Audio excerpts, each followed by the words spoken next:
Okay, so now we're going to talk about the APC portion. We've got a straight fire, which is what you're going to use during an emergency procedure.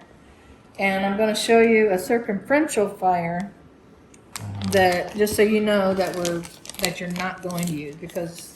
So circumferential, Yep. fire flexible, that's least used. Mm-hmm. And then we got straight fire, you can point out that helps. Straight fire flexible, which is more common. Mm-hmm. Yeah. And the difference between these two is the circumferential, if you look right at the front of it, you can see like there's a half a circle like a dome.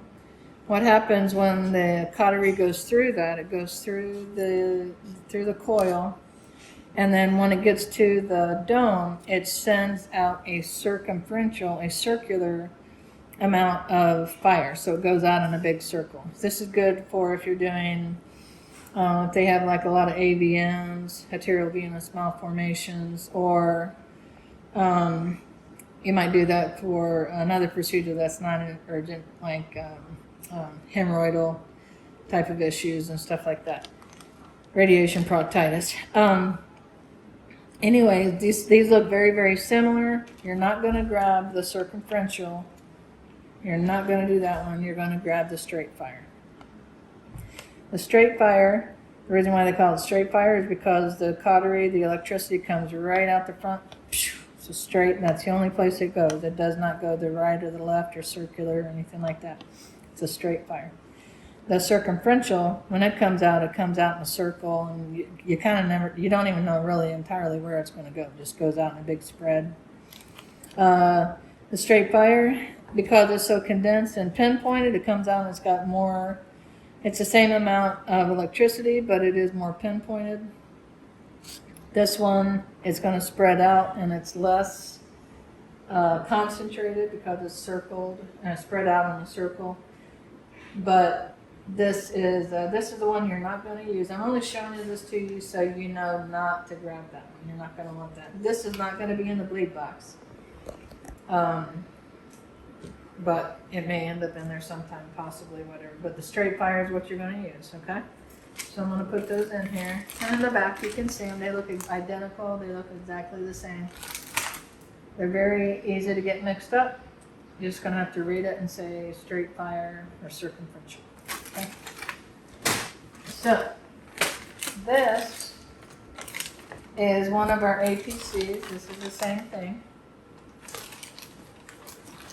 This is how you hook it up. So you're going to open it up. The first thing you're going to notice is that it is very long. Very, very long. Very long. So it's going to be springing on you and moving around and kind of getting a knot. But don't worry about that. It's okay. It's very, very, very long.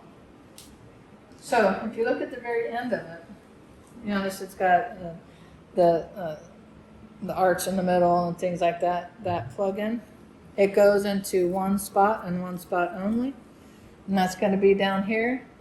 This is an APC. It cannot work without APC, argon plasma, and it goes into the APC right down here, and it fits right there. It won't fit anywhere else. It goes in here, and when you push it down, it goes a little harder. Okay, so the gas is already on, but immediately while I have a hold of this, I'm going to plug this in, then I'm going to come around here and turn on my tank. It's already on, but anyway, you just turn it down, turn it all the way over to the front or until it doesn't turn anymore, and then go ahead and shut it off, close the door. And then this is a monopolar thing, so it doesn't need to be grounded. You cannot use it if you forget to ground the patient. It will not work. It's a safety mechanism. It'll come up and it won't let you do it. But anyway, so this is a grounding pad that I've already opened. Plug that in. That's the only place that the grounding pads go.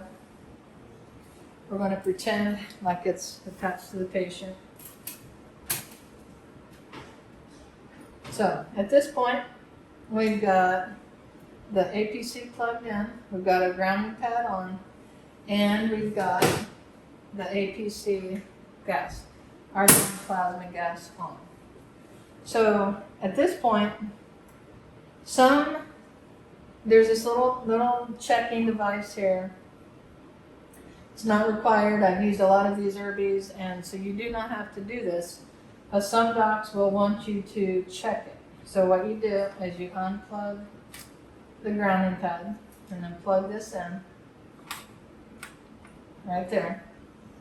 And then you take the pedal and you step on the pedal and it'll go bzzz, it'll zap. That indicates that it's ready to fire, that it's connected and things like that.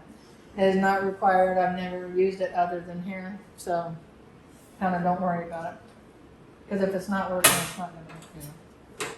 So let me go ahead and hook the grounding pad back up. Okay. Now, what is important here is once you get your grounding pad on, everything's turned on, your gas is turned on, this little bitty gray button that you can barely see in the dark, not the green one that's illuminated that you're going to want to touch because it's dark and it's not, oh, green, touch me, but it's not it. This is the one you're going to want to touch, this one that you can hardly see. You push that button and watch the screen right here. So what's going to happen is it says rinsing APC instrument. Now what that's doing, some people think that there's actually fluid that comes through here, but it's not a fluid source. What it is, when it's rinsing, what it's doing is actually purging this really long wire, and it's giving you the burst of electricity because, similar to, have you ever had a sink shut off for a while and then you go to turn it back on and it comes back on in a burst? It's, it's very jerky and bursty and stuff. That will happen if you don't purge and rinse this through here. So what it's doing is making it nice and smooth, so when the doc gets ready to use it, it'll come out in a controlled manner. If you do not purge it, you can use it and not purge it, and then what's going to happen is it's going to come out in a very erratic way, and it's not good and it's not safe. So anyway, all you have to do is just hit purge, and you can purge it 2 times, 3 times. It's not going to hurt anything or whatever. But just make sure that green button is on, comes on, rinsing APC. Once it goes off, it's good to go. And then you're going to hand that to the doctor, and they're going to put that down through the scope. And at that point, you hand them the pedal, or you can take the pedal over there to them, before that or whatever. But once you've purged it, and once they have the pedal and the patient's grounded, you give it to them, and then they're going to go and touch the different mucosa area. Not touch it, but come close. Because if the doc actually gets too close to the mucosa, because of the power of it, it'll actually can burn right through them, make a perforation right there. So you have to keep it out a certain length. Safety, but they know that, they're well trained on it, So you give it to them, and then they step on the pedal, and it's not working. It's going to be one of the 2 things. Either the grounding pad is not on, or the APC or something isn't working or something like that. But so that's what you do. You turn it on, you go to the APC, you plug this in, you turn on your gas, you put in your grounding pad, you do your rinse, and then you hand it over to the doctor, and then they do their thing.